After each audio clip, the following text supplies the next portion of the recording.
essa questão dos militares, como que começam as relações dos militares com o Bolsonaro visando as eleições?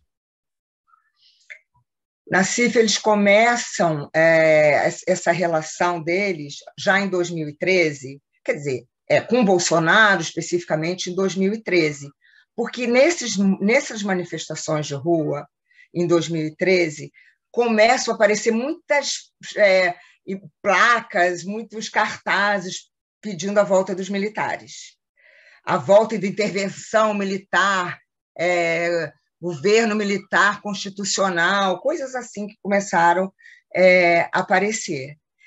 E eu acho que esse foi um momento para eles de empoderamento, porque eles saíram muito desmoralizados da ditadura. E, na verdade, assim, eu acho que eles nunca se conformaram com essa perda de poder. E tem uma parte de uma explicação disso, é que eles tinham que os especialistas em segurança eles dizem, eles aceitaram os valores democráticos, né, a democracia, mas eles não introjetaram isso. Tanto que toda hora eles estão interferindo, né? Desde o primeiro dia, quando o Tancredo morre, aí tem aquela discussão sobre se vai ser o Tancredo ou se vai ser o Tancredo, se vai ser o Sarney, ou se vai ser o Ulisses Guimarães, que era o presidente da Câmara na época, que seria o primeiro na linha sucessória a assumir, já que Tancredo não tinha assumido ainda, o Leônidas Pires, Gonçalves, o general, que já tinha sido indicado pelo Tancredo, ele fala, não, quem vai assumir é o Sarney e bate continência, boa noite, presidente. Quer dizer, ali os militares já começam a interferir, eles nunca saíram do processo, né? E eles continuam na Constituição, com o artigo 142, que fala que os poderes podem pedir para eles intervirem, e eles acham que isso dá direito a eles de entrar a qualquer momento, se qualquer um poder pede, e não é verdade, não é isso que a Constituição está dizendo, mas teve uma longa discussão ano passado sobre se eles podiam ou não intervir. Bom, e aí chega 2013, né, Bolsonaro, e começa a se aproximar deles, e eles começam a se empoderar, e eles acham, bom, eu não tenho um outro candidato que me represente como o Bolsonaro. Não que eles gostassem de Bolsonaro. Para mim fica muito claro isso. Eles tinham desprezo por Bolsonaro. Se você vê no meu livro, assim, durante o processo que o Bolsonaro tenta se aproximar, depois que ele larga o quartel, ele tenta se aproximar deles, eles falam, a gente não quer você aqui. Eles proíbem Bolsonaro de se aproximar dos quartéis. Eles proíbem Bolsonaro de ir a eventos na Academia Militar de Agulhas Negras. Então, assim, Bolsonaro não era um personagem que eles admiravam. Mas, a partir de 2013, começa a confusão toda do PT, com a Comissão da Verdade, que eles nunca aceitam, aquilo para eles foi uma agressão muito grande. Eles falam, bom, se esse é o cavalo que a gente tem, é nesse cavalo que a gente vai montar. E aí começam as conversas com os militares. E eles já começam a opinar. Uma das coisas que eu acho assim, muito impressionante, que eu não sabia, é que em 2014 o Bolsonaro começa a frequentar as cerimônias na Academia Militar de Agulhas Negras, falando já como possível candidato. E isso é absolutamente proibido pelas Forças Armadas. Você não pode levar política para os quartéis ou para qualquer instituição militar.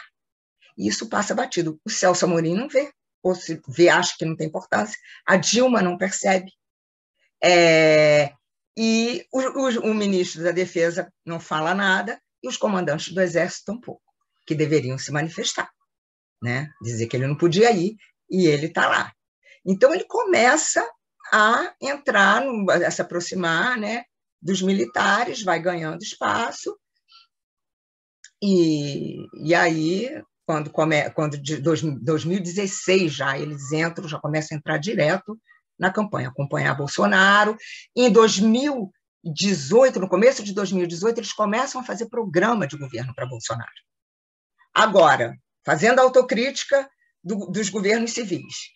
Quem chama os militares? Quem chama os militares para ocupar os morros do Rio de Janeiro? Lula e Dilma e Temer, passando para a sociedade a impressão de que só eles têm capacidade de combater a criminalidade, só eles têm competência de impor a ordem, né? Então, eles fazem isso e fazem isso nas Olimpíadas, chamam os militares de novo, quando não deveria ser, quando Márcio Tomás Bastos, o ministro do Lula, da Justiça, tinha criado uma força nacional para esses eventos. E são os próprios civis que vão chamar os militares. Então, quer dizer, a gente, de certa forma, a sociedade civil deu poder a ele. Fora o que, eu acho, nem a esquerda, nem o centro, nem os movimentos sociais quiseram entrar nessa questão da segurança pública. Sempre deixaram para os militares, quando essa é uma questão civil também. Os civis deveriam entrar nessa discussão. Então, abriu-se muito espaço para eles. Aí, daí para a campanha, foi um pulo, né?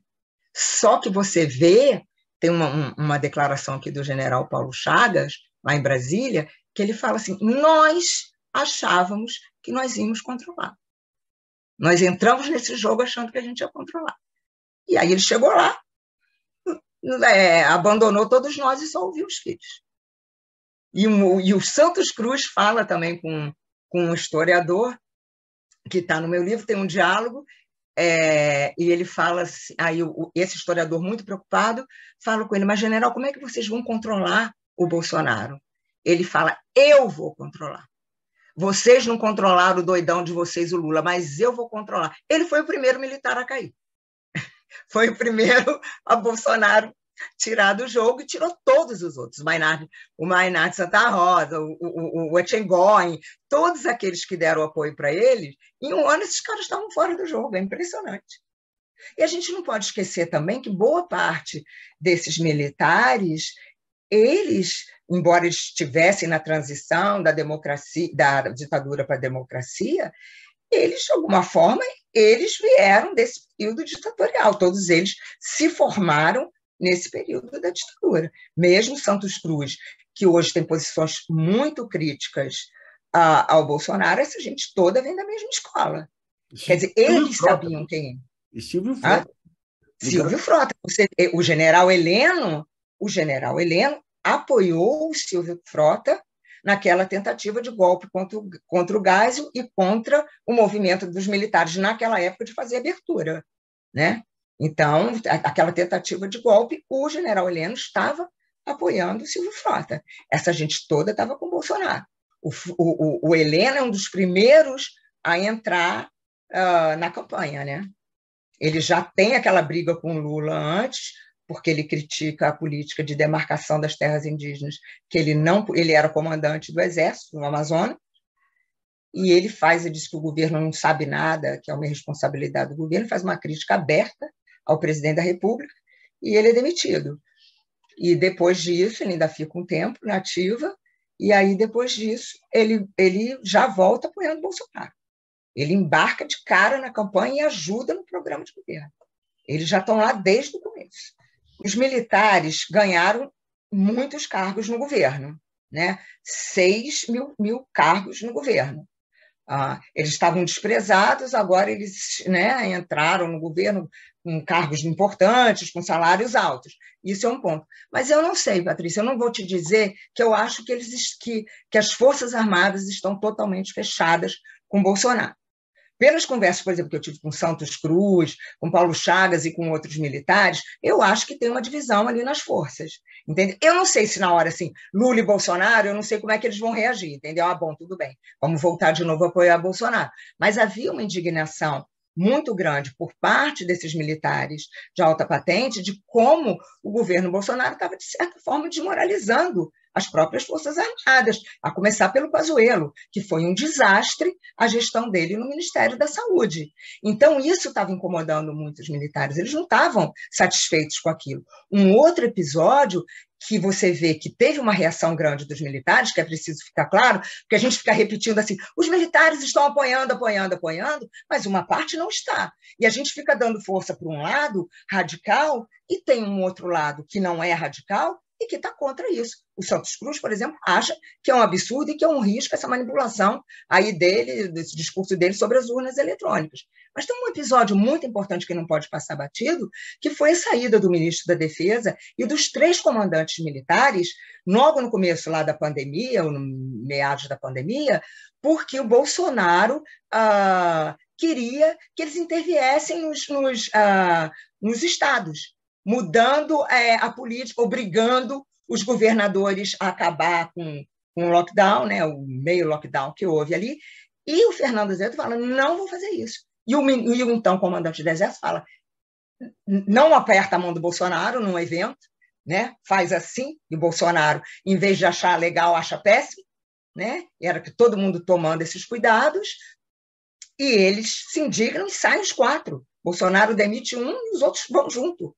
Quer dizer, e o alto comando das Forças Armadas naquele momento, Bolsonaro queria colocar um ministro da Defesa do interesse dele, o alto comando diz, não, você vai cumprir a lista tríplice. Quer dizer, não é assim, então, olha, o Bolsonaro está fazendo o que quer e as Forças Armadas vão concordar com tudo.